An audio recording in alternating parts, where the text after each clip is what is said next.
Il y a un peu plus de 1500 ans, les terres sauvages de l'Irlande étaient considérées comme la limite du monde connu. Un homme s'y rendit, avec la volonté d'en transformer les habitants. Il s'appelait Patricius, ou Patrick. C'est le Saint Patrick que l'on connaît aujourd'hui. Moi, Patrick, je suis un pêcheur le plus rustre de tous les fidèles, et méprisable pour un très grand nombre. Patrick pouvait dire aux gens « Je comprends votre détresse, car je suis moi-même passé par là. » Originaire de l'actuelle Grande-Bretagne, Patrick va implanter une foi nouvelle et évangéliser l'Irlande au péril de sa vie. En venant en Irlande, il laisse tout derrière lui. Il insiste là-dessus. J'ai renoncé à ma condition d'homme libre pour me faire le serviteur des Irlandais. À cette époque, l'Irlande est une île divisée en plusieurs royaumes tribaux et qui compte moins de 400 000 habitants. Mais en seulement quelques générations, les Irlandais vont s'unir sous une nouvelle religion et une mentalité transformée. Il a une foi absolue dans la mission qu'il a été appelé à accomplir et qui consiste à se rendre dans les contrées du bout du monde et à y diffuser le christianisme. Malgré cette ambition clairement affirmée, Patrick était loin de se douter qu'un jour, il deviendrait l'une des figures chrétiennes les plus célèbres au monde. C'était un homme remarquable qui incarnait la quintessence du christianisme, à savoir la capacité de surmonter l'adversité et les aléas de toutes sortes et d'en ressortir sauvé, ou en ayant trouvé une forme de salut. Dans les siècles suivant sa mort, des légendes se tissent autour de Saint Patrick. Il devient celui qui a chassé les serpents d'Irlande et massacré les démons, celui qui brandit le trèfle à 3 feuilles et terrasse les druides tout-puissants. Mais ces légendes ont brouillé sa véritable identité. Il y a des hommes pour lesquels on dit qu'il y a un avant eux et un après eux.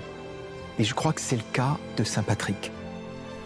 C'est quelque chose de particulièrement fort d'avoir quelqu'un qui a fait une brèche dans l'histoire et qui nous a laissé juste assez de traces pour que nous puissions le connaître autrement que par des légendes, par des récits postérieurs. Aujourd'hui, grâce aux écrits de Patrick et à de nouveaux travaux universitaires, nous pouvons faire la part des choses entre la légende et la réalité. Les 2 textes rédigés de sa main dans les dernières années de sa vie sont parvenus jusqu'à nous et relatent son véritable parcours.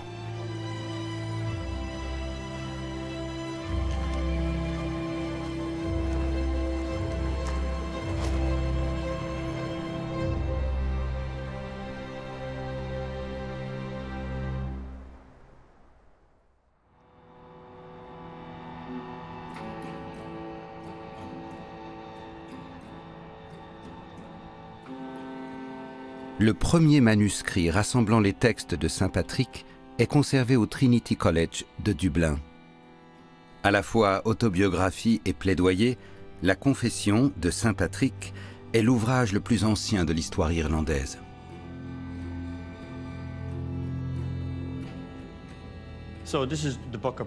C'est le livre d'Armagh, composé au début du IXe siècle.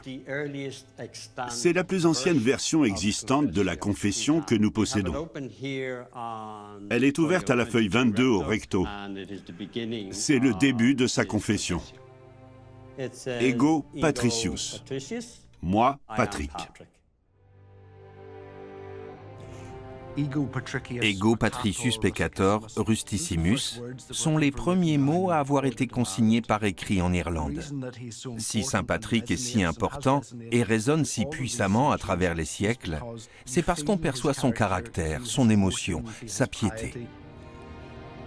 On pourrait dire que l'histoire d'Irlande commence avec lui, parce qu'il est le premier à nous avoir légué sa biographie. Et il pourrait être le premier personnage historique d'Irlande, c'est-à-dire quelqu'un dont l'existence est avérée et dont nous connaissons la vie grâce à son propre témoignage.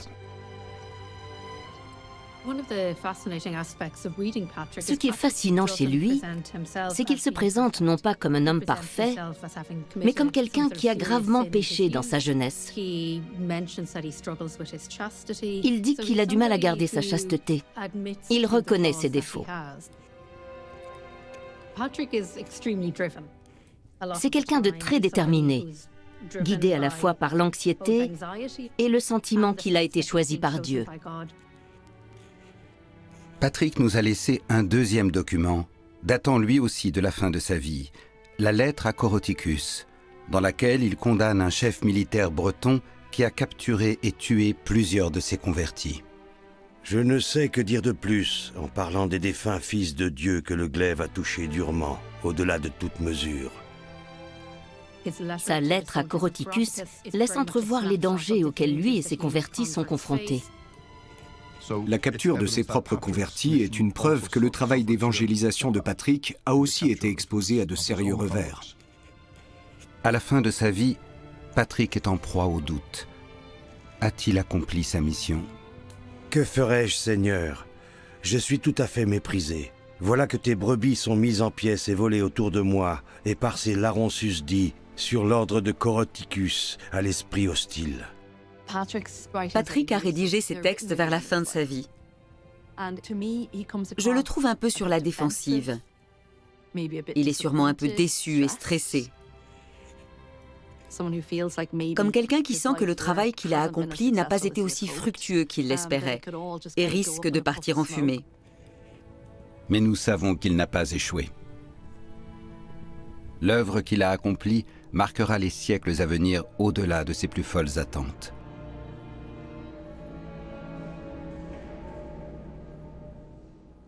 La date de naissance exacte de Patrick est inconnue, probablement vers l'an 380 de notre ère. Tout ce que nous savons avec certitude, c'est qu'il est né et a grandi dans l'actuelle Grande-Bretagne, dans une famille de l'aristocratie brito-romaine. Sa famille était très riche et possédait de nombreux esclaves, comme n'importe quelle famille de l'aristocratie brito-romaine. Ce sont des détails que nous tenons de Patrick lui-même. L'Empire romain était déjà christianisé, et en tant que citoyens de l'Empire, les Brito-romains étaient eux-mêmes chrétiens, pratiquant un christianisme très influencé par celui de Rome. J'ai eu pour père le diacre Calpurnius, un des fils du prêtre Potitus. Son père est collecteur d'impôts, un métier honni à l'époque. Bien que membre du clergé, son père et son grand-père, et sa famille en général, ne sont pas très religieux.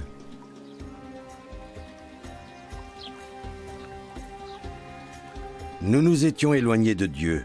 Nous n'avions pas gardé ses préceptes et nous n'avions pas obéi à nos prêtres. Patrick dit être né à Banawem-Tabernier, une localité dont l'emplacement fait encore débat parmi les spécialistes, mais dont il est généralement admis qu'elle devait se trouver sur la côte ouest de la Grande-Bretagne.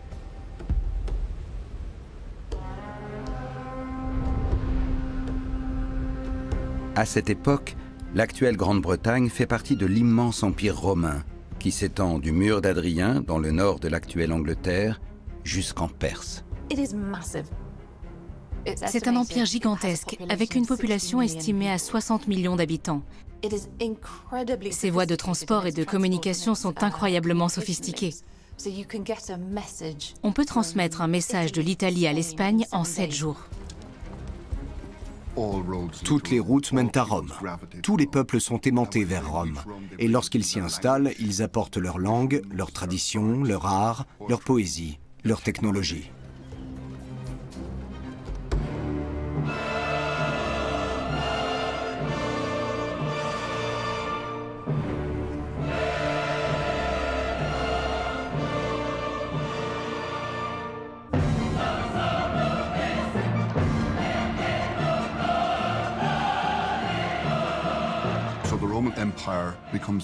L'Empire romain devient la mesure de la vie civilisée.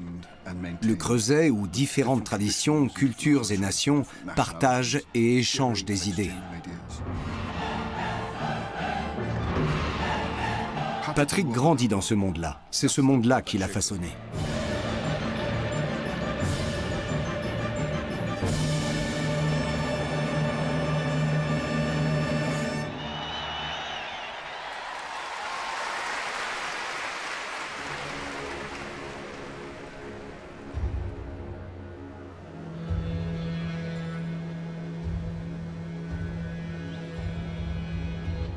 Vers son 16e anniversaire, Patrick voit son existence paisible anéantie lorsque sa demeure est attaquée par des pirates faisant commerce d'esclaves. Je fus emmené en captivité avec tant de milliers d'hommes, et le Seigneur lança sur nous la colère de son ressentiment et nous dispersa jusqu'à l'extrémité de la terre. Une fois en Irlande, Patrick est vendu à un chef de clan qui lui assigne la tâche de garder ses troupeaux. Selon certains récits écrits longtemps après sa mort, Patrick aurait été réduit en esclavage ici même, sur le mont Slemish, dans le nord-est de l'Irlande. Des travaux plus récents, fondés sur les œuvres de Patrick, situent l'endroit sur la côte ouest du pays. J'entendais la voix de ceux qui étaient près de la forêt de Foclut, qui est près de la mer occidentale. Dans sa confession, Patrick écrit qu'il a été rappelé en Irlande par les habitants de Vauclut ou Foclut.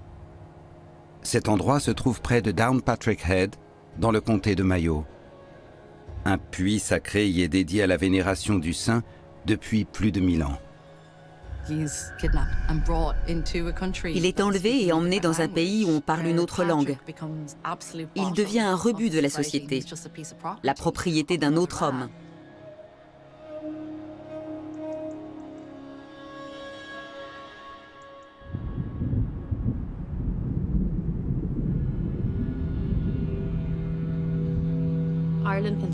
L'Irlande du 5e siècle a dû paraître étrange à cet homme très romanisé. Les Romains n'ont jamais pris la peine de conquérir l'Irlande. Ils se disaient qu'il n'y avait que des marécages, et pire, des Irlandais qui ne leur poseraient que des problèmes. Ils se sont donc abstenus. À leurs yeux, les Irlandais n'étaient pas seulement des barbares, ils étaient décrits comme des cannibales. Le géographe Strabon les présente comme des mangeurs d'hommes qui couchent avec leur mère. Il n'est pas toujours la source la plus fiable qui soit. Les peuples d'Irlande étaient considérés comme des bandes de sauvages, qui tranchaient les têtes pour un oui ou pour un non, qui étaient lunatiques et dangereux. Quand on se réfère aux écrits de Saint Patrick, si on veut dresser un tableau fidèle de la réalité, il faut bien restituer ce qu'il raconte. À plusieurs points de vue, ce sont eux qui l'ont civilisé. Ce n'étaient pas des barbares, contrairement à certains préjugés ridicules. Même si les Romains n'ont pas de vue territoriale sur l'Irlande, ils entretiennent avec elle de solides liens commerciaux. Ce ne sont pas des barbares qui courent partout dans les bois. L'aristocratie est très raffinée. Certains objets montrent qu'ils aiment les belles choses, qu'ils importent du vin et diverses denrées alimentaires. Des pièces romaines ont été retrouvées dans de nombreuses localités irlandaises.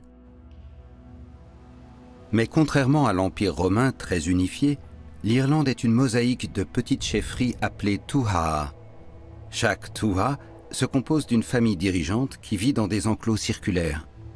Le chef et sa famille occupent le sommet de la hiérarchie. Au rang en dessous, il y a les hommes de loi, les poètes, les prêtres et les druides. Au niveau encore inférieur, les fermiers et les artisans.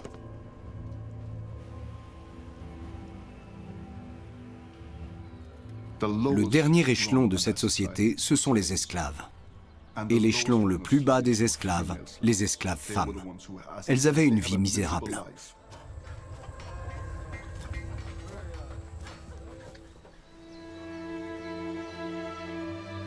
Pour un fils d'aristocrate romain, être l'esclave d'un maître irlandais a dû être une épreuve insurmontable. Pourtant, Patrick apprend la résilience.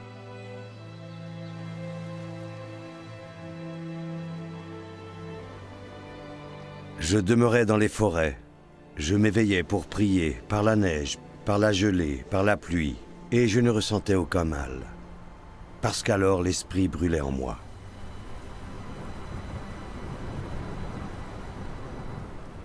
L'histoire vous façonne ou vous détruit. Votre histoire personnelle aussi. Certaines personnes ayant subi une expérience traumatisante sont capables de l'intégrer, de la gérer et d'avancer. Pour reprendre le jargon psychanalytique, Patrick est pour moi le survivant d'un traumatisme. De plus en plus me venait l'amour de Dieu. En un seul jour, je disais jusqu'à 100 prières, et presque autant la nuit. Nourri par sa foi, Patrick survit. Puis, après 6 ans d'esclavage, il a une vision. Et là, une nuit, dans mon sommeil, j'entendis une voix me dire « Tu jeûnes bien, tu vas aller bientôt vers ta patrie. »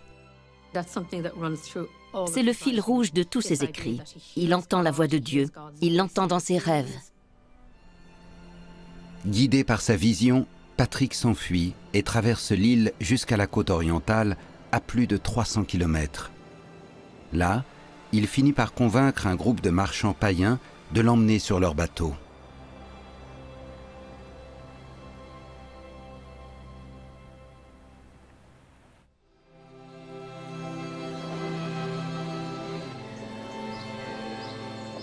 Son évasion d'Irlande marque un tournant dans son existence.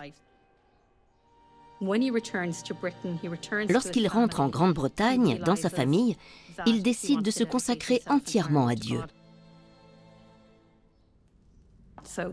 Il apprend les Saintes Écritures, sur lesquelles il acquiert de grandes connaissances. Sa vie et ses études en vue de la prêtrise ont lieu à un moment charnière du développement du christianisme. Il y a un mouvement historique extrêmement important dans l'histoire mondiale qui est la croissance du christianisme, la diffusion du christianisme. Et cela se fait avec un ensemble de personnalités dont nous savons très peu de choses. Et puis, à côté de ces personnages dont nous savons très peu de choses, nous avons des espèces de géants comme Paul, comme les pères de l'Église du IVe et du Ve siècle, Augustin, Jean Chrysostome dans le domaine grec, c'étaient des géants. Après la mort de Jésus, en l'an 33 de notre ère, des missionnaires zélés propagent à travers l'Empire cette nouvelle foi dont la vision sociale radicale attire des convertis. Le Christ est venu pour sauver l'humanité tout entière, pas seulement quelques élus. Il est venu et il a dit « Je viens libérer les prisonniers, délivrer les captifs, délivrer les pauvres parmi les pauvres. »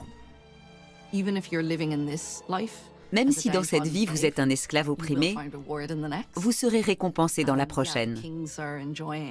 Oui, les rois et les aristocrates mènent une vie de plaisir, mais vous serez récompensé au paradis.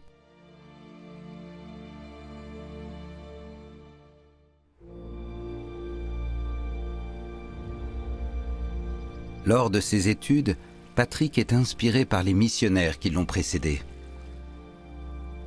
Allez, faites de toutes les nations des disciples, les baptisant au nom du Père, du Fils et du Saint-Esprit, et enseignez-leur à observer tout ce que je vous ai prescrit. Et voici, je suis avec vous tous les jours, jusqu'à la fin du monde. C'est avec Saint Paul que Patrick a le plus d'affinité. Paul aurait parcouru 15 000 km par terre et par mer, répandant la parole du Christ. Il utilise le dense maillage de voies de communication servant aux Romains à transporter du grain ou des soldats et à contrôler leur empire pour propager le christianisme. Au cours des premiers siècles, les adeptes du christianisme peuvent être persécutés. Mais le plus souvent, une indifférence blasée les accueille. Plusieurs auteurs grecs et romains trouvent le christianisme ridicule. La première réaction des Romains face aux chrétiens, c'est de se demander « Qui sont ces gens bizarres qui sont heureux de mourir parce qu'ils croient à la vie éternelle ?» Vers l'an 100 après Jésus-Christ, Pline le Jeune en rencontre certains et les prend juste pour des maniaques de la prière. Ils prient trop, ils chantent trop, ils sont ternes et sans intérêt, et ils ennuient tout le monde. Le christianisme finit pourtant par s'implanter. En 313, l'empereur Constantin en fait une religion autorisée. À la fin du IVe siècle, Théodose Ier en fait la religion officielle de l'État. Le christianisme prend son envol.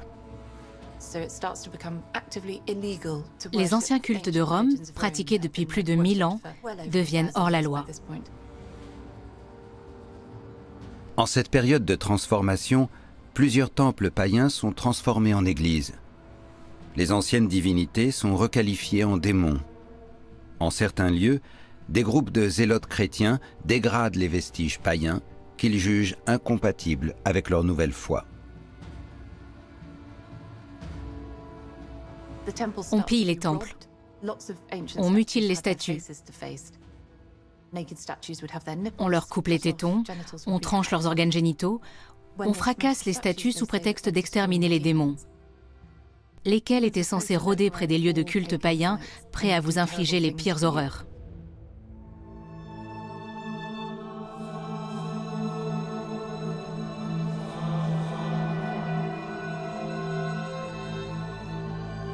Pour certains chrétiens de ce temps, une vie contemplative et l'exil volontaire sont des moyens de se rapprocher de Dieu.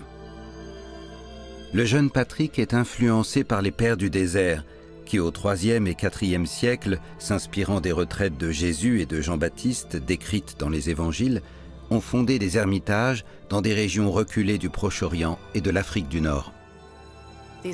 Ces gens-là mènent une existence très austère. Ils torturent en quelque sorte leur âme dans l'espoir d'être récompensés au ciel. Ce sont des athlètes de l'ascétisme. L'un d'entre eux a gardé un caillou dans sa bouche pendant 3 ans pour montrer son amour de Dieu. Un autre est resté debout sur un pilier pendant des dizaines d'années jusqu'à ce que sa colonne vertébrale ne le porte plus.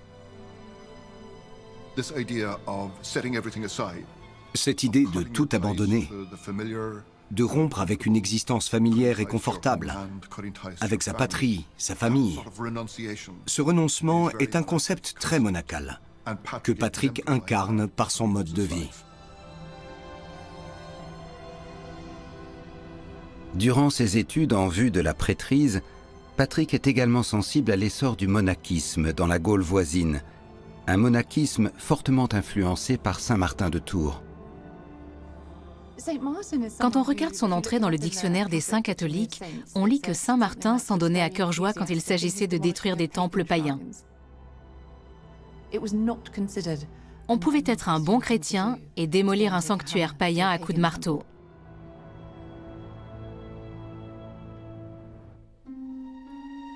Quand Martin convertit la Gaule, il est réputé pour ses miracles et sa vive charité envers les pauvres. Curieusement, les auteurs irlandais qui écriront la vie de saint Patrick 200 ans après sa mort se donneront beaucoup de mal pour l'associer à saint Martin.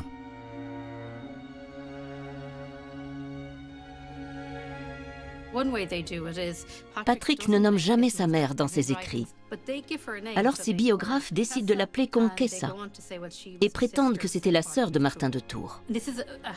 C'est un artifice très irlandais, qu'on retrouve chez beaucoup d'écrivains irlandais. C'est une façon de créer une connexion via un lien généalogique. Au fond, Martin de Tours correspond au IVe siècle pour la Gaule à ce que sera au siècle suivant Patrick pour l'Irlande. C'est-à-dire le pionnier qui arrive, qui est une personnalité extraordinaire, apparemment isolée, au début isolée, et qui arrive à propager le christianisme d'une manière phénoménale. Les biographes de Patrick vont même jusqu'à affirmer qu'il a étudié avec Martin de Tours. Même si c'est peu probable, on retrouve la trace d'un rapprochement en France, à l'abbaye de Marmoutier. On dit que Martin aurait taillé dans la falaise une petite cellule nommée la grotte de Saint-Patrick. Le nom de celui-ci est d'ailleurs gravé dans la roche au-dessus de l'entrée. Il aurait prié et étudié ici comment diffuser sa foi dans un pays étranger.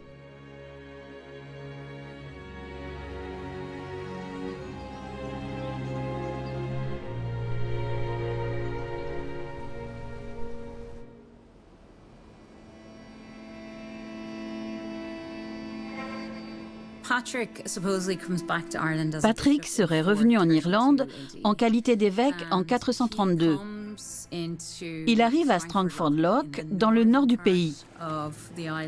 Il aurait remonté le fleuve Slaney sur un petit bateau vers l'actuel Seoul, dans le comté de Down.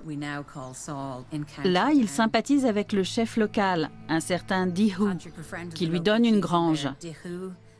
En gaélique, Saul se dit Saul, qui signifie grange. Voilà pour la version des manuels scolaires. Mais dans ses écrits, Patrick ne fait aucune mention de ces deux localités, ni de l'année 432. Ces détails n'ont été rapportés que 200 ans plus tard, vers 690, par deux ecclésiastiques, Tirechan et Merehu, mandatés par l'église d'Armagh pour écrire la vie du saint.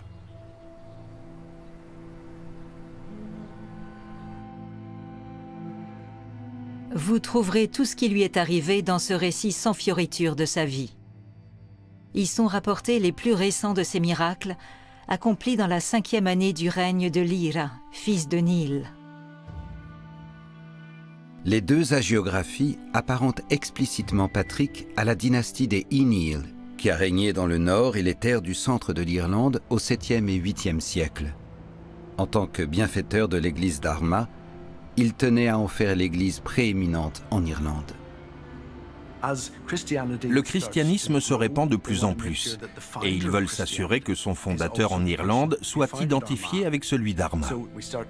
Patrick commence à être mentionné à ce moment-là.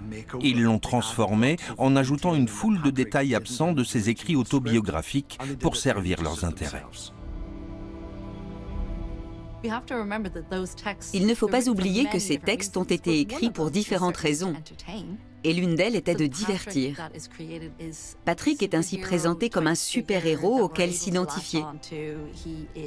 Il n'est pas très complexe, mais c'est un personnage puissant dont on a envie d'écouter l'histoire.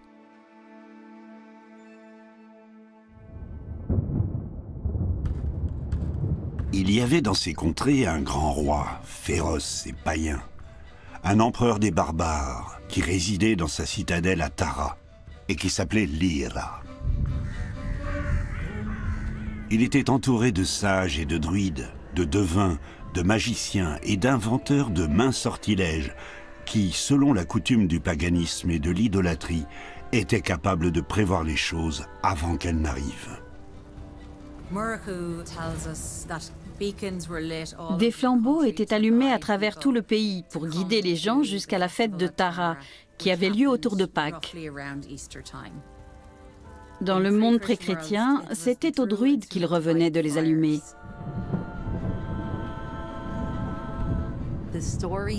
Selon Merehu, Patrick se trouve sur la colline de Slane, d'où on a une très belle vue sur la colline de Tara. Par provocation, il y allume un feu devant le roi de Tara, Lyra. D'emblée, il impose un rapport de force. Les druides disent au roi d'éteindre le feu cette nuit-là, autrement il ne pourra plus jamais l'être.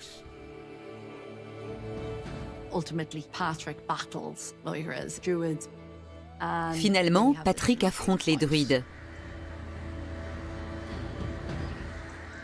Le combat est violent, mais Patrick finit par les vaincre. Il fait comprendre qu'il tient son pouvoir de Dieu et qu'il est le plus puissant. Et Lyra se convertit au christianisme.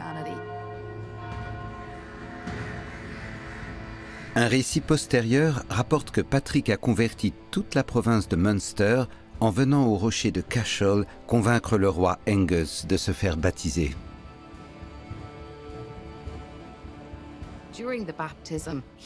Durant le baptême, avec son bâton, il transperce le pied du roi. Le roi, pensant aux plaies du Christ crucifié, croit que cela fait partie du sacrement et ne bronche pas. Il se convertit et convainc ses partisans de faire de même.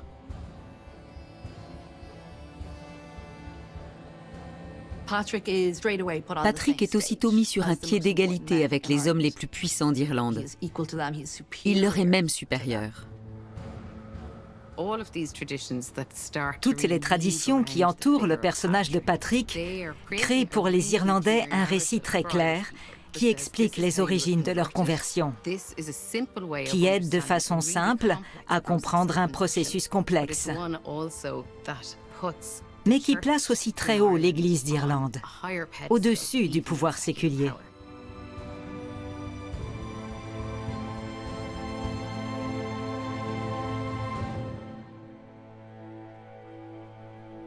Aussi captivantes soient les légendes, Patrick n'a pas converti l'Irlande en terrassant des serpents, des démons et des druides. Pourtant, la vérité est tout aussi extraordinaire, et ses écrits nous permettent de reconstituer une grande partie de ce qui s'est réellement passé. Patrick nous raconte qu'une fois ses études achevées, il a, comme saint Paul, une vision qui l'exhorte à porter l'évangile du Christ à un peuple païen. J'entendais la voix de ceux qui étaient près de la forêt de Foclot, qui est près de la mer occidentale, et ils s'écriaient comme d'une seule bouche. « Nous te prions, Saint-Enfant, de venir et de te promener encore parmi nous. » Patrick est quand même un peu bizarre, non? Quand on est un esclave et qu'on a réussi à s'enfuir, on ne retourne pas sur les lieux de sa captivité. Mais lui choisit de le faire, ou se sent choisi, pour accomplir une mission qui a très peu de chances de réussir. Car moi, qui étais d'abord rustique, exilé et ignorant, il retourne en Irlande de son plein gré. Donc quelque chose l'a séduit chez ces barbares et ces sauvages. Quelque chose chez eux l'a poussé à retourner là-bas pour y vivre. On peut y voir la volonté de les sauver et de leur apporter l'Évangile, bien sûr. Mais quelque chose dans leur manière a fait du noble romanisé, du prélat breton, quelqu'un qui aimait les barbares et leur mode de vie.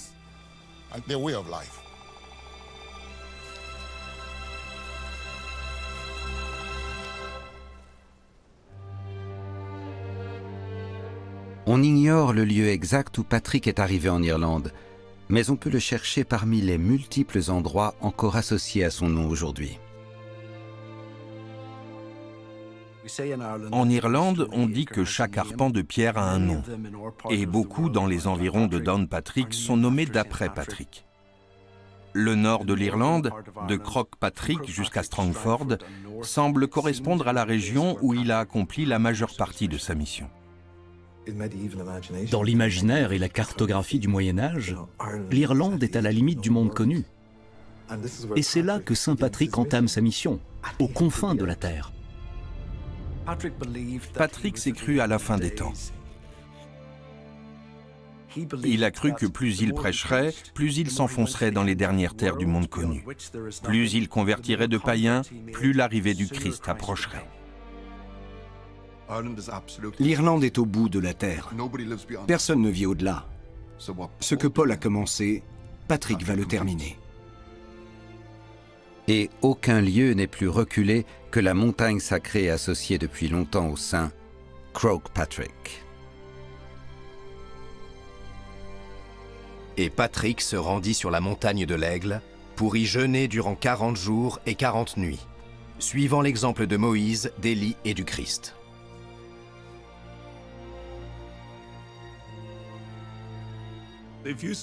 Quand vous êtes au sommet de cette montagne, vous apercevez la merveille qu'est l'océan Atlantique. Patrick a dû se croire sur le rempart de la chrétienté face à l'Atlantique qui, à cette époque, était considéré comme la limite du monde.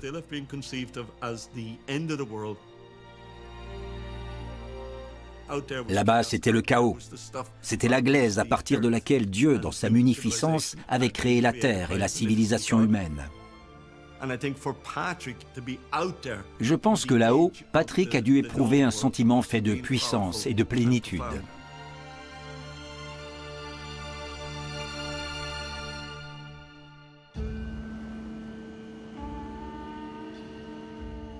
Lorsque saint Paul traversait l'est du bassin méditerranéen, il allait de ville en ville pour convertir plus de gens. Mais en Irlande, où l'habitat est dispersé et rural, où il n'y a ni ville ni village, Patrick doit convertir chaque tribu une par une. Avec son instruction et son allure, il détonne. Mais ces 6 années d'esclavage l'ont familiarisé avec les gens d'ici, leur langue et leur culture. Et il sait comment gagner leur confiance.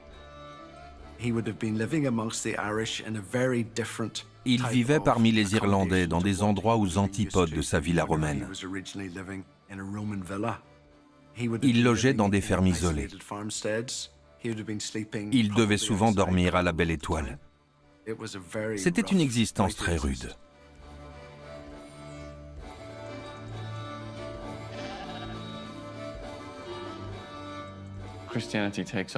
Le christianisme décolle comme une fusée en Irlande. C'est allé apparemment très très vite. Il n'est quasiment jamais fait mention d'une quelconque résistance païenne face à cette nouvelle religion.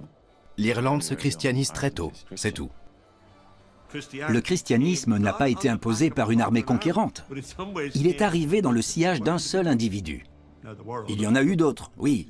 Mais Patrick est venu seul, sans armée, sans le pouvoir d'un État. Juste avec celui d'une idée. Et les Irlandais ont adopté cette idée. Le rythme auquel les Irlandais se convertissent suggère que, dans cette société très hiérarchisée, les classes dominantes ne sont pas les seules à embrasser la nouvelle foi. Le message de Patrick est aussi entendu par les plus modestes, les simples travailleurs, les femmes et les esclaves. C'est un message très radical. Si vous vivez dans un monde où, dès la naissance, on vous dit que vous n'avez aucun droit, ni aucune possibilité de vous élever socialement, que vous ne pouvez rien faire et que les autres n'ont rien à faire de vous, quand quelqu'un arrive et vous dit que Jésus vous aime, que Dieu vous aime, c'est un message révolutionnaire.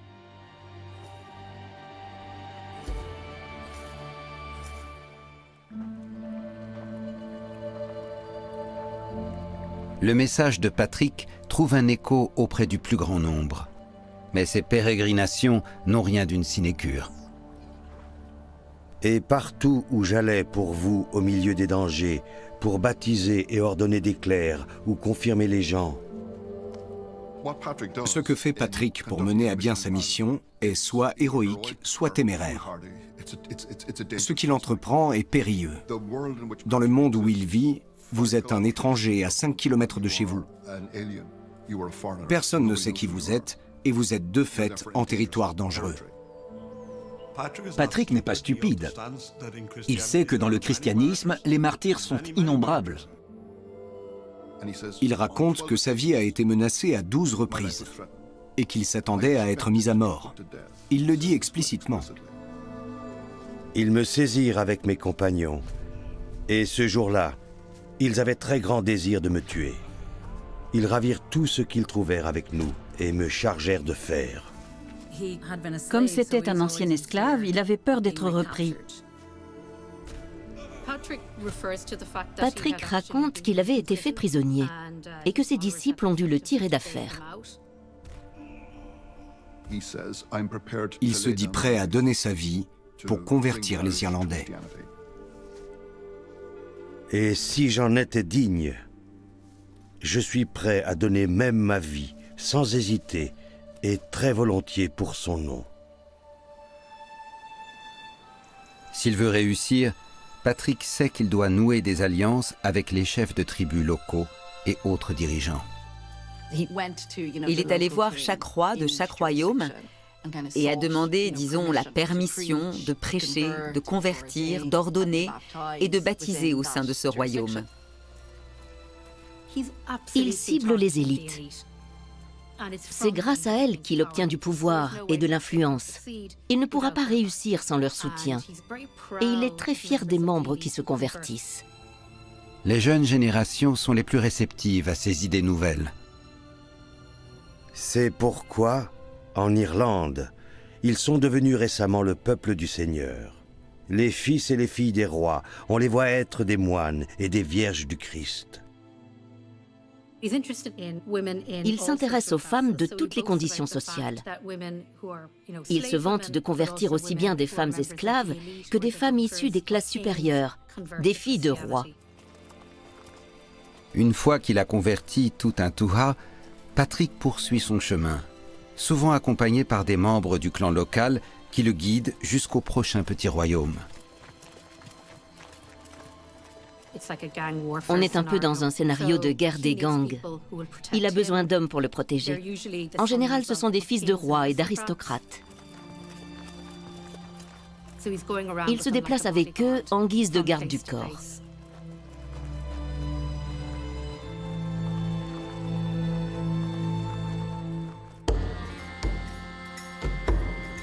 Il est également possible que les Irlandais, qui vivent à l'écart du monde, aient été séduits par la culture romaine de Patrick.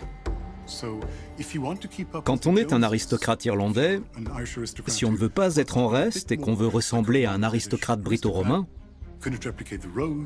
à défaut de pouvoir construire des routes ou d'avoir le même luxe, les mêmes villas, les mêmes mosaïques, toutes ces grandes et belles choses, on peut au moins copier la religion chrétienne.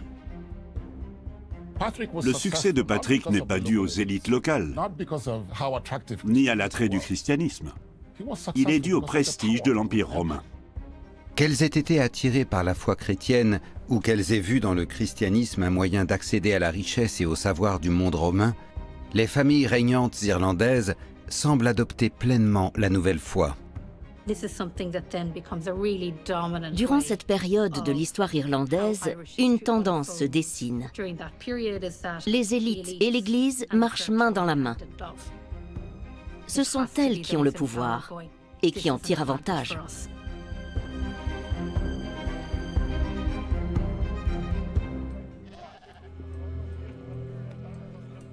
Je suis serviteur dans le Christ d'une nation étrangère. Dans ses écrits, Patrick se présente comme un serviteur ou un esclave, comme plusieurs apôtres avant lui.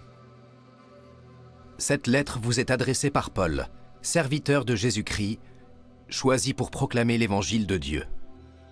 Et Jésus lui-même. Si quelqu'un veut être le premier parmi vous, qu'il soit votre esclave.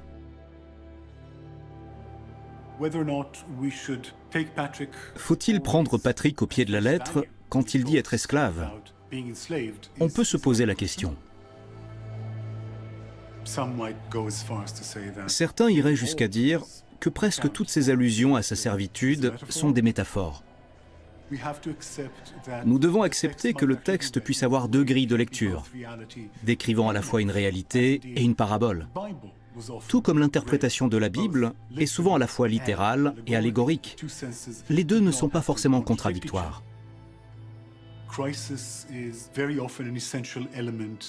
Il y a souvent un événement grave à l'origine d'une conversion religieuse. Et la servitude forcée peut tout à fait être le genre d'événement déclencheur d'une transformation. À mon avis, Patrick a réellement été un esclave. Il n'y a aucune raison de douter de son témoignage, disant qu'il a été enlevé et emmené en Irlande. Nous disposons de beaucoup d'autres éléments issus de sources différentes qui l'attestent. Une théorie récente suggère que Patrick aurait lui-même eu des esclaves. Si on se demande quel type de richesse Patrick aurait pu emporter avec lui en Irlande, comme il dit avoir emporté des choses en guise de monnaie d'échange ou de moyens de paiement, on peut se demander si ce qui constituait sa richesse, ce n'était pas des esclaves. C'est une possibilité.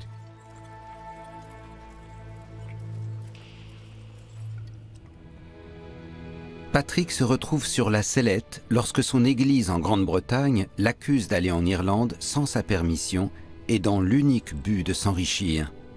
Une accusation qu'il rejette avec véhémence dans sa confession.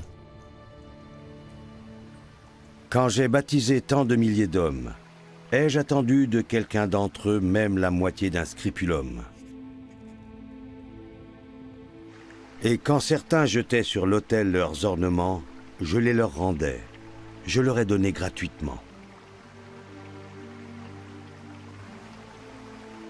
Les chercheurs modernes ont tendance à prendre le parti de Patrick. Il s'agit probablement de la version chrétienne d'un ancien rituel païen consistant à faire des offrandes pour amadouer l'être surnaturel que vous vénérez, quel qu'il soit. Mais Patrick refuse la moindre rémunération parce qu'il ne veut pas être impliqué dans des malversations financières.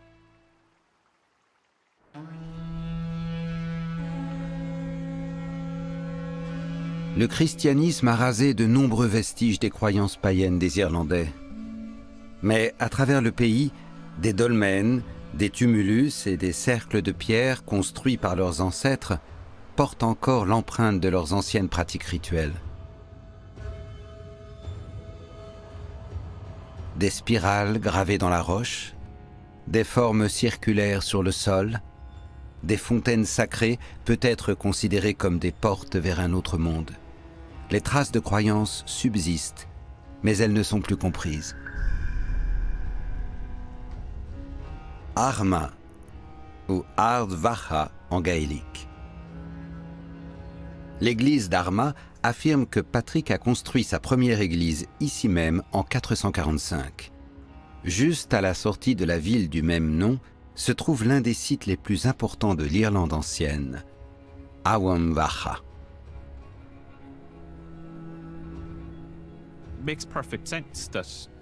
Il serait tout à fait logique que Patrick, qui fut sans doute le premier missionnaire irlandais, bâtisse une de ses principales églises, si ce n'est la principale, dans une région aux croyances et aux rites millénaires.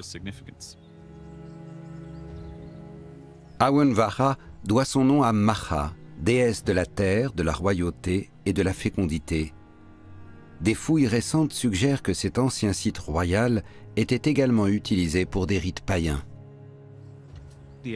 Il s'agirait de sites d'une importance rituelle cruciale, de paysages sacrés ou de lieux de cérémonie, si vous voulez. Ce sont des arènes rituelles où l'on pratiquait des sacrifices, où l'on construisait des temples.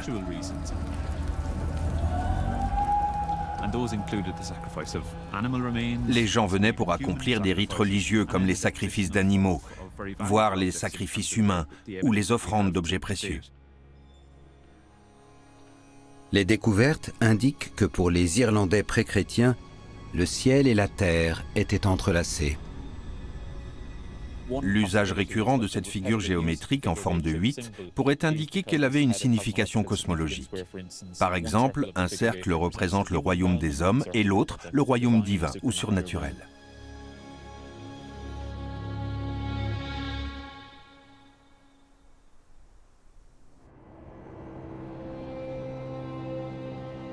Les artefacts pré-chrétiens nous éclairent aussi sur le système de croyance des Irlandais avant l'arrivée de Patrick. Si vous allez au Musée national d'Irlande sur Kildare Street et que vous regardez par exemple ces merveilleuses triples faces qu'émettent les Irlandais, vous vous posez des questions. Moi, je pense qu'elles représentent le passé, le présent et l'avenir.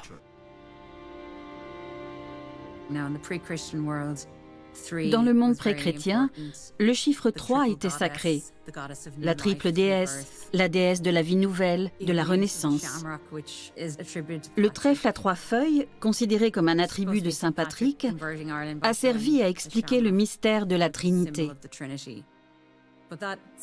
Mais il symbolise aussi la triple déesse.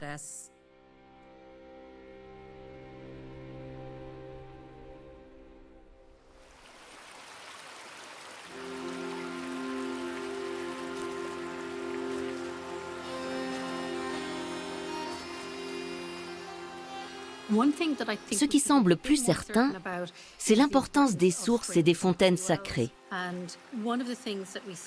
Dans les premiers récits consacrés à Patrick, on lit qu'il se rend sur ces sites. Et dans un cas, il expulse d'un puits le démon que vénérait la population.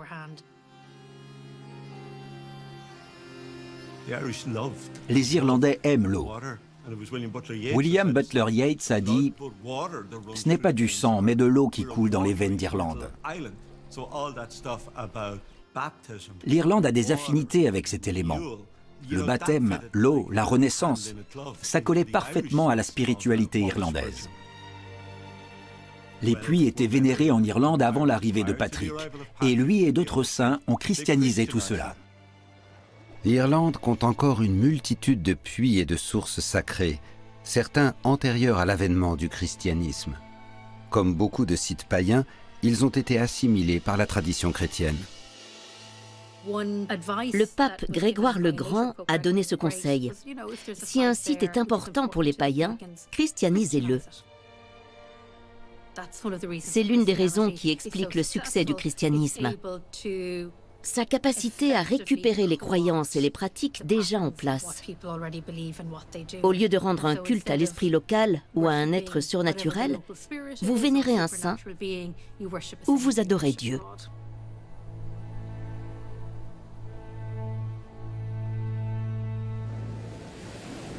Un autre facteur important entre en ligne de compte. Patrick n'était pas seul. On pense que certaines des toutes premières communautés chrétiennes d'Irlande auraient été fondées par d'autres missionnaires étrangers venus avant Patrick.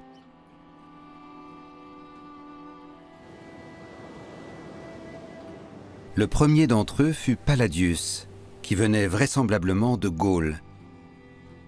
En 431, le pape Célestin Ier le sacre évêque et lui donne la charge pastorale d'une communauté de chrétiens en Irlande. Autrement dit, il y avait déjà des chrétiens en Irlande. C'étaient des marchands qui avaient de nombreux contacts avec la Grande-Bretagne, la Bretagne romaine et la Gaule.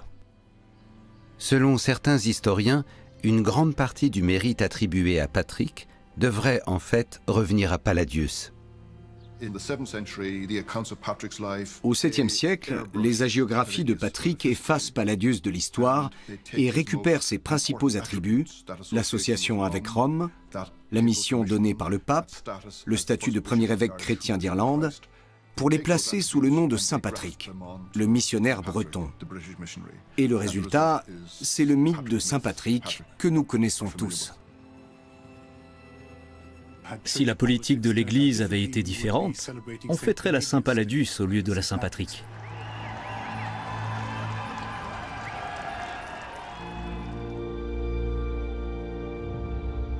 Dans les décennies qui suivent la venue de Palladius, de Patrick et des autres missionnaires, la foi chrétienne prospère en Irlande.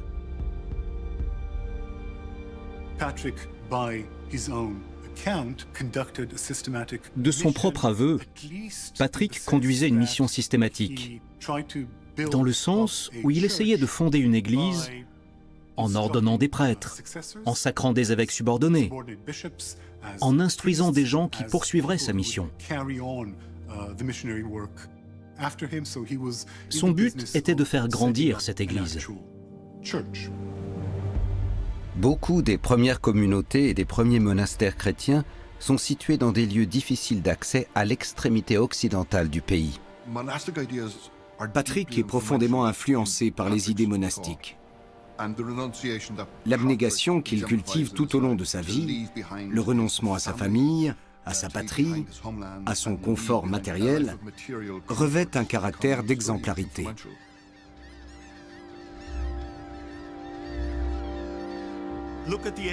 Remontez l'extrémité de l'Irlande, disons des îles Skellig jusqu'aux îles d'Arran et Croagh-Patrick, et finalement l'île Tory.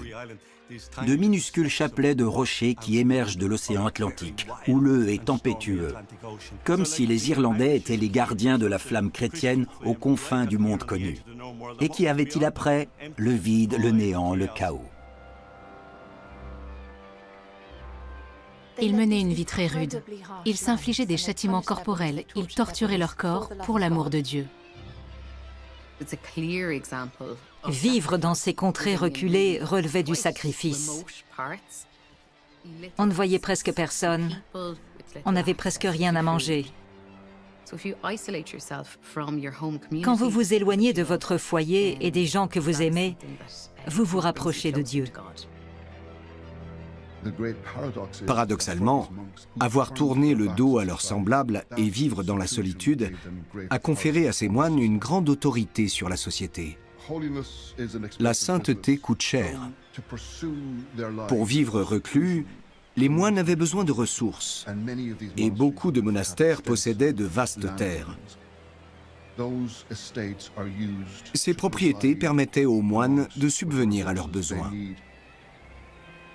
C'est donc en s'attachant le soutien de la population locale que ces ermites ont pu achever la mission de Saint Patrick, porter le message du Christ littéralement aux confins de la terre.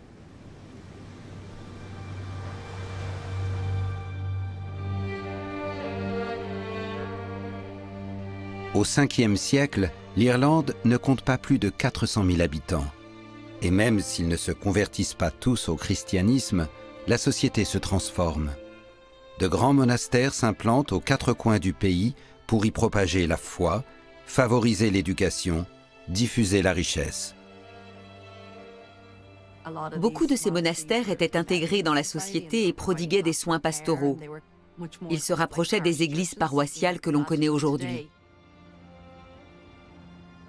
Bien qu'il ait disparu depuis longtemps, la forme d'un de ces monastères géants se devine encore vue du ciel.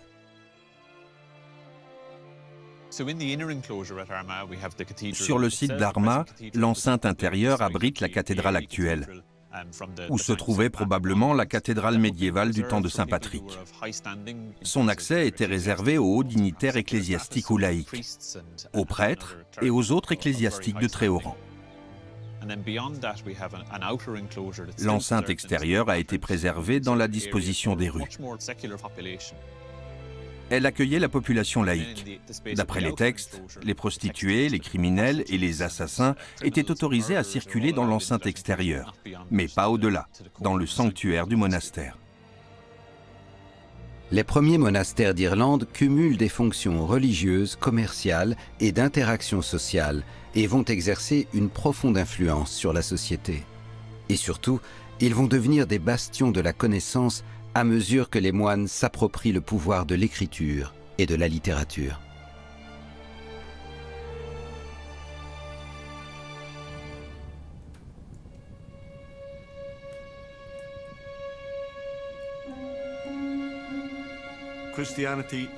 Dès le départ, le christianisme en Irlande met l'accent sur l'éducation. Quand Patrick arrivait dans de nouvelles communautés, il avait toujours une Bible sur lui.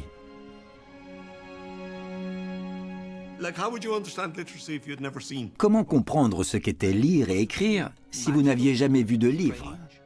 Cet objet devait sembler magique, étrange, doté d'un pouvoir occulte ou secret. Patrick devait passer pour un druide supérieur, parce qu'il avait un super pouvoir qu'eux n'avaient pas. Le savoir lettré, le message chrétien, la Bible. Les Irlandais avaient déjà un alphabet avant Patrick, l'Ogham, constitué de séries de traits. La culture latine va changer les règles du jeu et les Irlandais, qui parlent gaélique, l'adoptent avec enthousiasme. Patrick est le principal catalyseur de ce changement majeur dans la société irlandaise.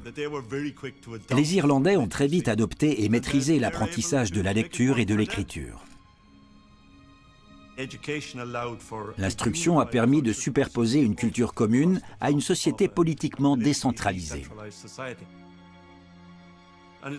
Et c'est parce que la nouvelle langue, le latin, n'était associée ni à un État, ni à un régime politique, ni à un haut roi en particulier. C'est donc l'alphabétisation apportée par le christianisme qui crée le socle d'une culture irlandaise commune.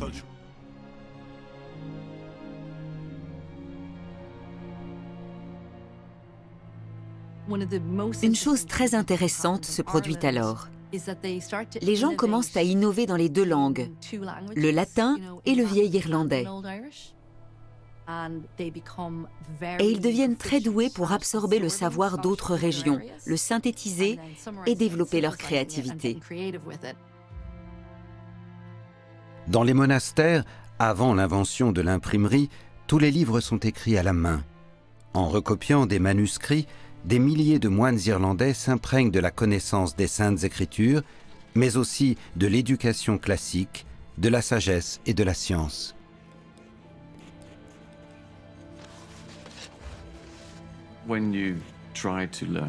Quand on commence à apprendre le latin, on s'intéresse très vite à la littérature romaine, qui a les meilleurs auteurs de la langue latine.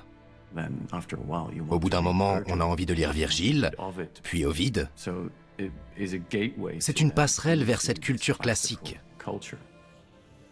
Donc le latin est le point de départ, puis ça fait boule de neige avec la littérature, les études bibliques, l'exégèse, la théologie, la philosophie et même les sciences naturelles. Ils sont absolument fascinés par l'écriture, la lecture et la science. Ce n'est pas juste le fait de savoir écrire, c'est son utilité. En gros, c'est une clé pour comprendre le fonctionnement de l'univers. Ce sont des gens instruits et éduqués qui se stimulent les uns les autres. Cela contribue à bâtir la réputation de l'île des saints et des savants. J'ai l'impression qu'il y a un je ne sais quoi de contagieux en Irlande qui fait qu'on aime l'écrit. Et Saint Patrick a joué un rôle crucial dans cet héritage. Parce que c'est le premier à nous avoir laissé des documents écrits consistants. D'une certaine façon, il est le point de départ de notre grande tradition littéraire. Je vois une filiation directe avec Sally Rooney, en passant par James Joyce et Seamus Heaney, entre autres. Patrick, d'une certaine manière, est à l'origine de tout ceci.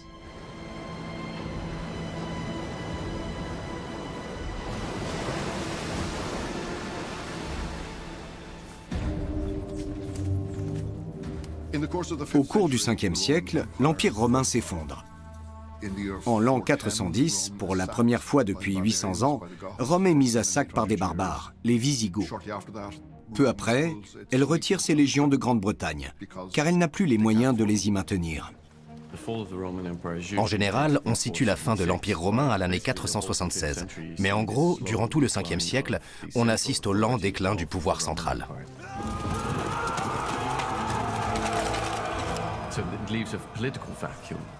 Cela laisse un vide politique.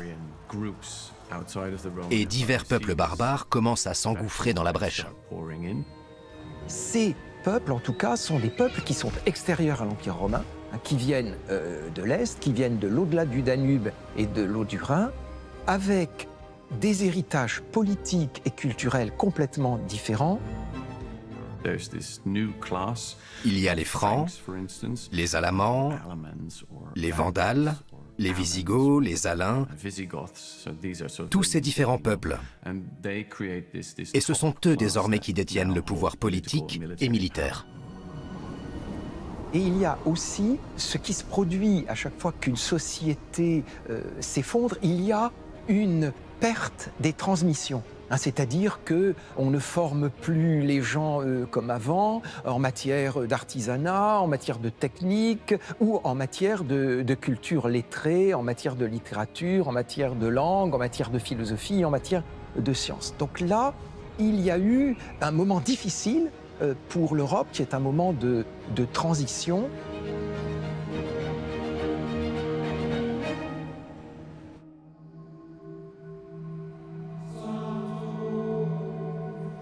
À cette période, qui fera date dans l'histoire de l'Europe, un mouvement aussi spectaculaire qu'inattendu prend forme en Irlande. Que je puisse voir ces vagues se soulever au-dessus du vaste océan. Que je puisse entendre le chant des oiseaux merveilleux, source de bonheur. Que je puisse entendre le fracas des vagues contre les rochers. Des troupes de moines quittent leur monastère et se jettent sur les routes de l'Europe post-romaine. Un des premiers est Columcille, ou Saint-Colomba. En 563, il guide 12 moines jusqu'à Iona pour y fonder l'un des plus grands monastères de l'Ancien Monde. Dans les décennies suivantes, des vagues de religieux déferlent en Europe.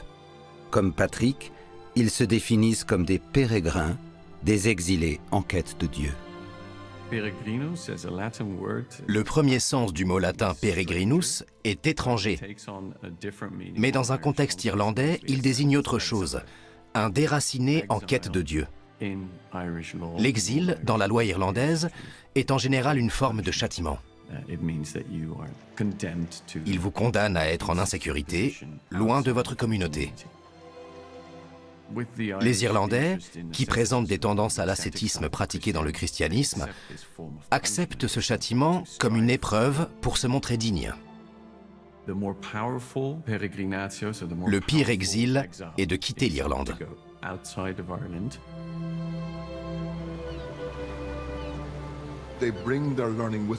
Ils apportent leur savoir sur le continent. Il possède une culture savante qu'il ne demande qu'à partager avec tous ceux qu'elle intéresse.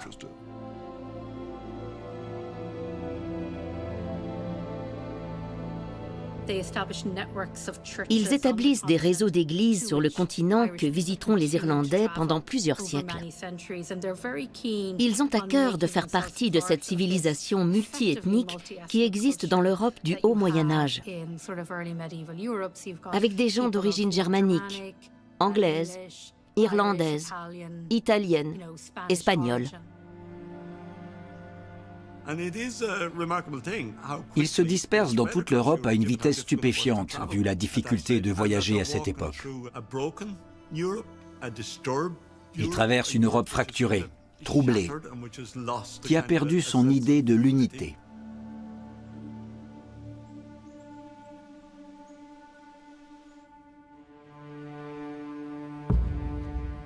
Nous, Irlandais, habitants du bout du monde, sommes des disciples de Saint Pierre et de Saint Paul. Saint Colomban est né dans le Leinster au milieu du VIe siècle. À la fin de ce même siècle, il se retrouve à la tête de l'abbaye de Bangor, dans le nord, sur les rivages de Belfast Lough. Mais à la cinquantaine, alors qu'il aurait pu prendre sa retraite et profiter de l'existence, il quitte tout. Il laisse tout derrière lui et il se rend sur le continent, en territoire hostile. Il arrive en Europe au bon moment. Il y a tout ce petit bois qui n'attend qu'une étincelle, et c'est de lui qu'elle viendra. C'est un pionnier, dans le sens où il prône une nouvelle forme de monachisme qui plaît aux élites laïques, aux élites franques. Au VIe siècle, le monachisme, représenté notamment par les monastères placés sous la règle de Saint Benoît, est déjà bien ancré en Europe. Mais Saint Colomban crée une nouvelle règle s'inspirant des usages monastiques irlandais. Avec le soutien de ses moines, il fonde 5 nouveaux monastères en France, en Suisse et en Italie. Que le moine ne fasse pas ce qu'il veut.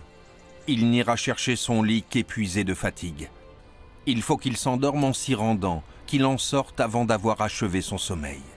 L'humilité, la bonté, la patience, la joie, le silence, telles sont les vertus à rechercher.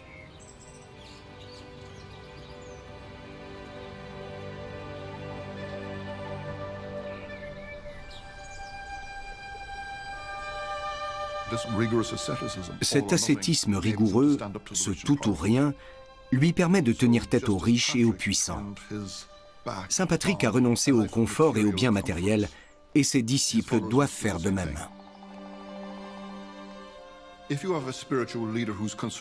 Un chef spirituel qui ne pense qu'à son pouvoir et à ses richesses est vulnérable.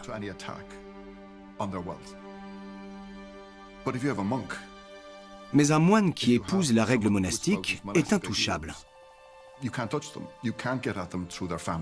On ne peut pas l'atteindre à travers sa famille, puisqu'il n'en a pas. On ne peut pas le menacer de lui prendre ses richesses, il n'en a aucune. On ne peut pas l'intimider en le menaçant de mort, puisqu'il sacrifie sa vie pour les autres, et que rien ne peut le détourner de son but. Saint Colomban s'adresse directement aux élites européennes, aussi bien au roi qu'au pape.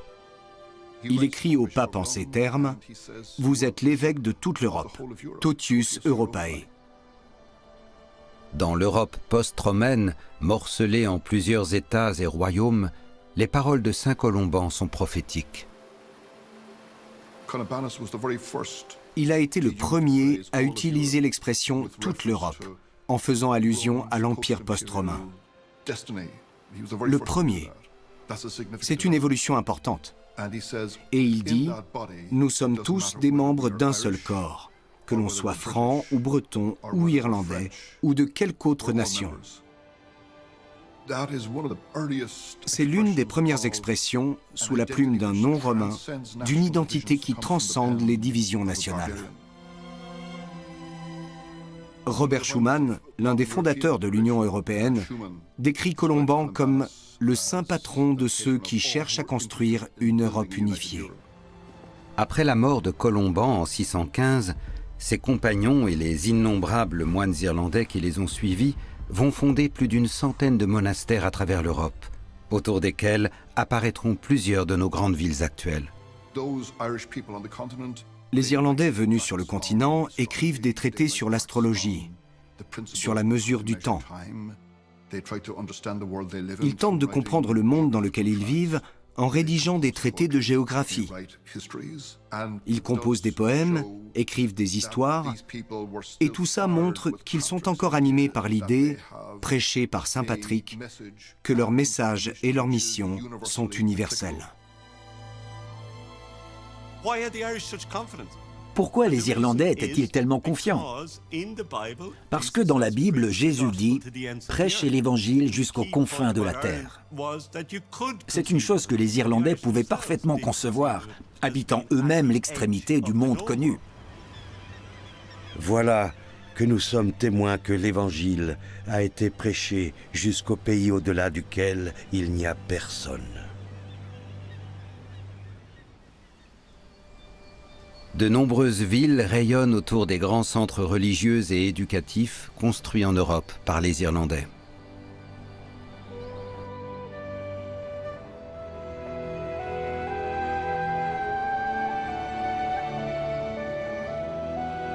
Je crois qu'il faut absolument tenir compte de ce qu'est une fraternité monastique qui dépasse toutes les frontières politiques et culturelles. Et là, il y a un maillage, il y a un réseau, il y a toute une disposition des monastères à travers l'Europe qui va jouer tout au long du Haut Moyen-Âge un rôle dans la transmission de la culture. C'est-à-dire qu'au fond, si vous voulez, les monastères sont des espèces de forteresses intellectuelles. Ces institutions, cette infrastructure ecclésiastique forme un point focal autour duquel essaime ensuite la production d'écrits, d'art et d'objets.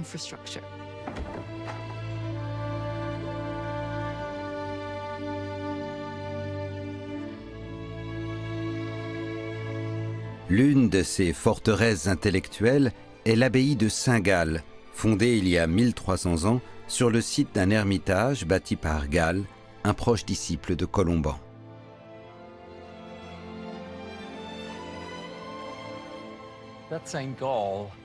Saint Gall enseigne à un certain Jean, originaire d'ici, les Saintes Écritures pendant 3 ans. C'est comme ça qu'il diffuse le savoir irlandais sur le continent. Les saints irlandais sont souvent représentés avec leur bâton de pèlerin.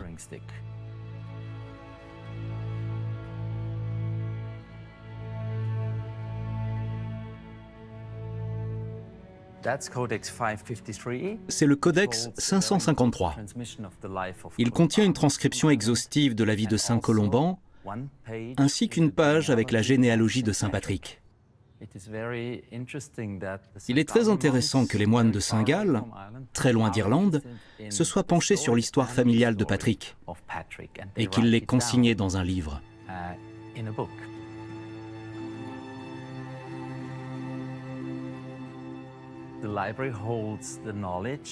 La bibliothèque détient la connaissance, laquelle était aussi la vérité dans un sens. Il cherchait vraiment la vérité, ce qui est important au bout du compte dans la vie d'un être humain.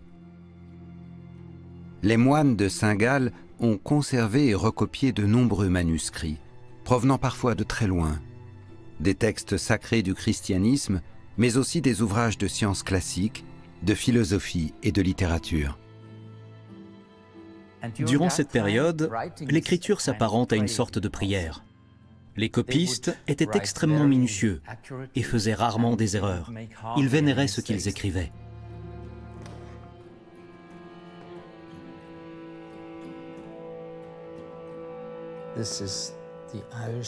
C'est l'évangéliaire irlandais de Saint-Gall, écrit à la fin du 8e siècle, sans doute dans les Midlands d'Irlande.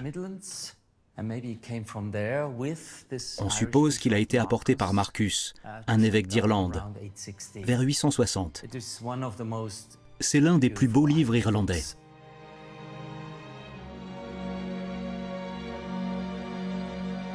Les superbes enluminures qui ornent l'évangéliaire de Saint-Gall révèlent une chose. Saint Patrick et le christianisme n'ont pas totalement supplanté la culture celtique préexistante.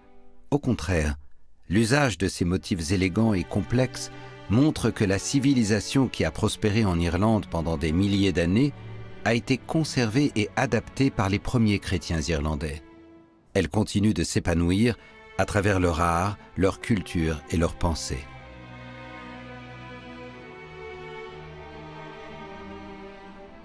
C'est un disque de bronze du IIe siècle. C'est un objet de l'âge de fer. Nous parlons de l'ère pré-chrétienne, donc avant Saint Patrick. Vous pouvez voir que les décorations sont en haut relief. Elles représentent des entrelacs géométriques typiques du style artistique de l'Athènes. Et voici l'un des objets de la collection que je préfère, une boucle de ceinture. Elle a été trouvée sur un site royal.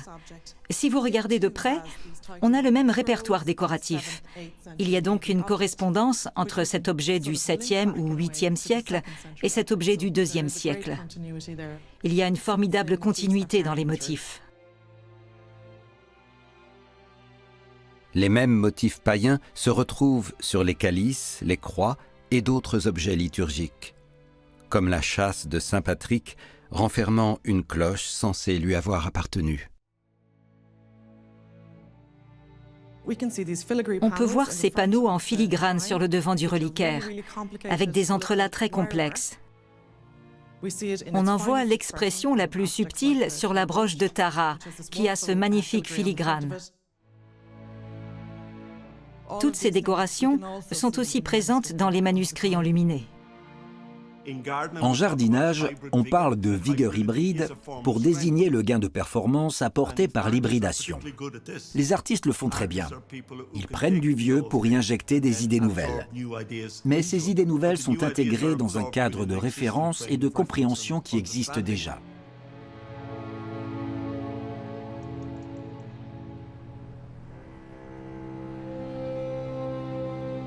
À partir du 7e siècle, les moines irlandais et leurs homologues du continent unissent leurs talents pour recopier et mettre à jour les évangiles et les textes classiques.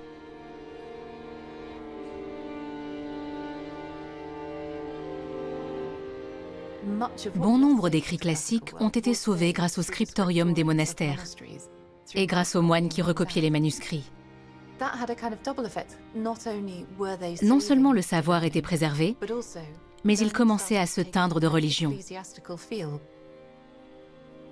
L'abbaye de Saint-Gall détient un exemplaire d'un traité connu sous le nom des 12 abus du siècle. Rédigé par des moines irlandais s'inspirant de la pensée pré-chrétienne et de la loi irlandaise primitive, il a été un best-seller en son temps. Il répertorie les vices. Par exemple, un sage sans bonnes œuvres, ou senex sine religione, un vieillard sans religion.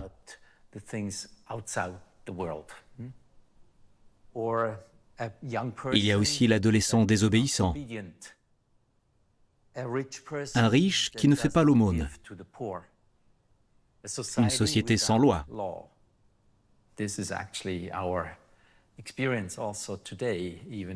C'est la même chose dans notre société actuelle.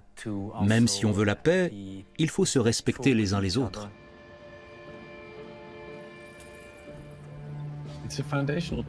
C'est un texte fondateur pour penser la création d'une société.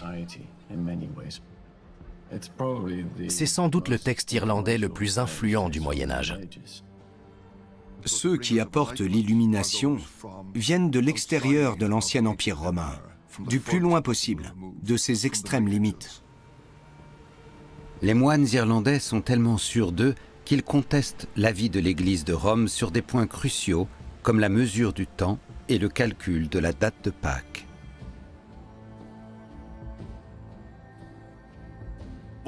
Un pape écrit aux Irlandais « Qui êtes-vous ? Vous êtes une verrue à la face du monde. Et vous osez dire à Rome, à Jérusalem, à tous les anciens centres du monde, vous qui pataugez dans les ténèbres stygiennes, la pluie et la boue du nord-ouest de l'Europe, vous osez dire aux civilisations du haut Moyen-Âge et aux grands esprits de ce monde que vous êtes plus savants qu'eux. Il ne faut pas oublier que les intellectuels et les saints d'Irlande se voyaient comme ceux qui fermeraient le cercle une fois que l'Évangile atteindrait les confins de la terre. Cela reflète à la fois une incroyable arrogance et une confiance aveugle tout aussi incroyable.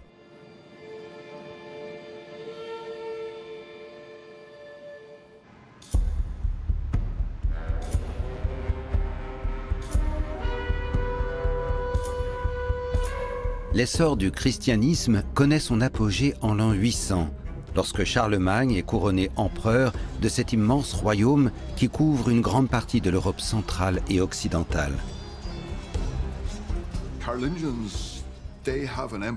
L'empire carolingien est très hétérogène. Et on ne peut pas maintenir militairement l'unité d'un empire comme celui-ci indéfiniment. Alors Charlemagne a misé sur la culture pour unifier les peuples. Pour l'aider à consolider et définir l'Empire, il appelle auprès de lui des savants français, italiens, anglo-saxons et irlandais.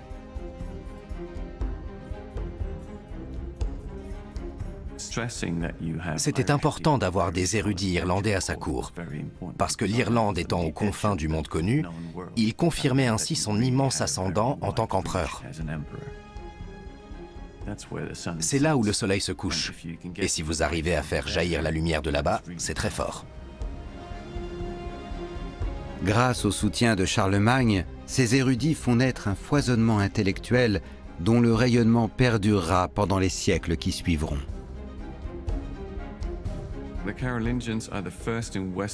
Les Carolingiens sont les premiers en Europe occidentale à redécouvrir le passé romain, la littérature et les sciences romaines, et à tout mettre en œuvre pour renforcer le savoir et l'érudition. C'est de la poursuite de cette démarche que germera plusieurs siècles après le début de la Renaissance.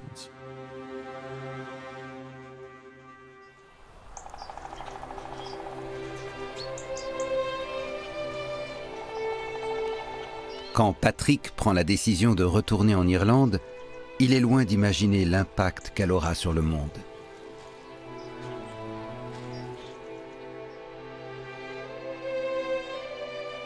Selon la légende, il meurt le 17 mars et il est inhumé sur la colline de Downpatrick en 461, à quelques kilomètres de l'endroit où il aurait foulé la terre d'Irlande pour la seconde fois. On est au sommet de la colline. Saint Patrick a été enterré sur une hauteur entourée d'eau et d'arbres, exactement comme l'auraient fait les Celtes. Il a été inhumé sur un site sacré celtique.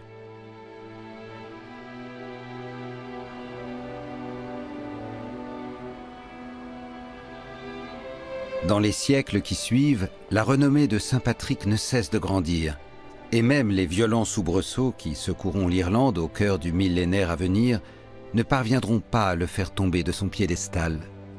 Ni les Vikings, ni les Normands, ni les Anglais, ni même la Réforme qui, au XVIe siècle, provoque un schisme au sein de l'Église. En Irlande, aussi bien les catholiques que les protestants considèrent Saint Patrick comme l'un des leurs. Les catholiques d'Irlande pensent qu'il était catholique. Moi, je sais qu'il était protestant. Je pense que la Saint-Patrick devrait être un jour férié. Qu'ils triturent les faits historiques comme ils veulent. Moi, je sais à quoi m'en tenir. Il y a eu plusieurs désaccords au sein de l'Église en 1500 ans.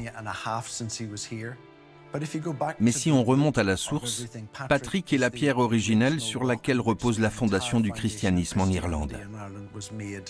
On ne peut pas être plus œcuménique que ça.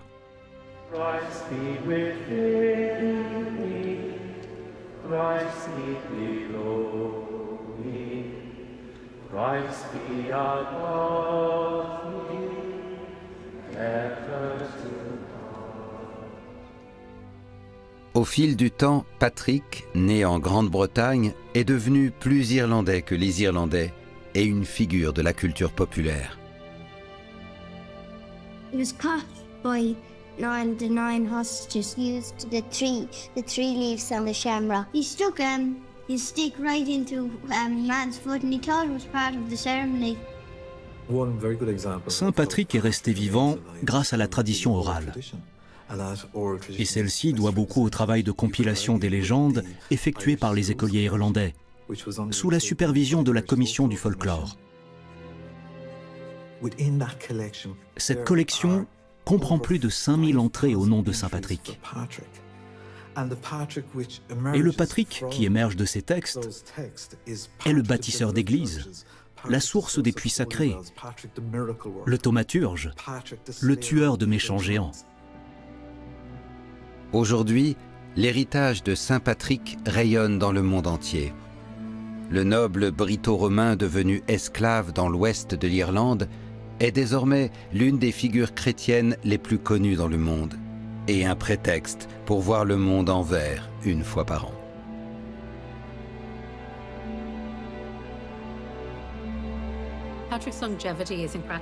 Sa longévité est incroyable. On parle d'un homme qui vivait au 5e siècle. Il est quasiment réinventé par chaque génération, sans exception. C'est vraiment chouette d'avoir quelqu'un comme lui pour saint patron. Pour utiliser un terme un peu péjoratif aujourd'hui, un nom national. Quelqu'un qui n'est pas issu du pays, qui n'a pas de droit, un immigré.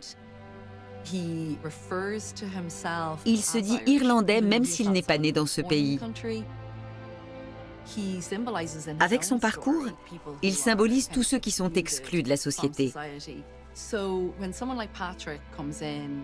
Quand quelqu'un comme lui arrive et prêche une religion dans laquelle les esclaves sont les égaux des rois, c'est forcément subversif. La manière dont Patrick est capable d'évangéliser, la manière dont Colomban est capable de s'adapter aux différents lieux de l'Europe continentale, c'est la démonstration de la complexité des origines européennes. Nous avons, en tant qu'Européens de nos jours, dans nos origines, nous avons une multiplicité. Nous avons l'apport gréco-romain, nous avons un apport biblique, donc juif, nous avons un apport chrétien, nous avons un apport germanique de peuples nouveaux qui bouleversent l'Empire romain. Autrement dit, nous avons une civilisation de synthèse, une civilisation de mélange, de rencontres, plus cet héritage d'aller regarder autrui, au fond, de s'intéresser à autrui et éventuellement de se mettre soi-même en question.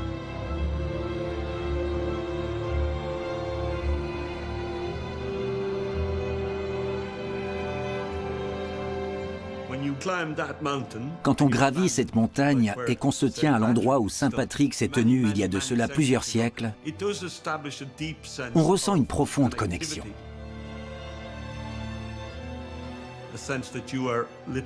On a l'impression de marcher dans les pas de nos ancêtres et de laisser en même temps des empreintes que d'autres pourront suivre. Nos enfants, nos petits-enfants, nos arrière-petits-enfants. Il y a quelque chose de profondément rassurant et apaisant à se trouver au sommet d'une montagne, sur la côte ouest de l'Irlande, à contempler l'océan Atlantique et à communier avec Saint Patrick.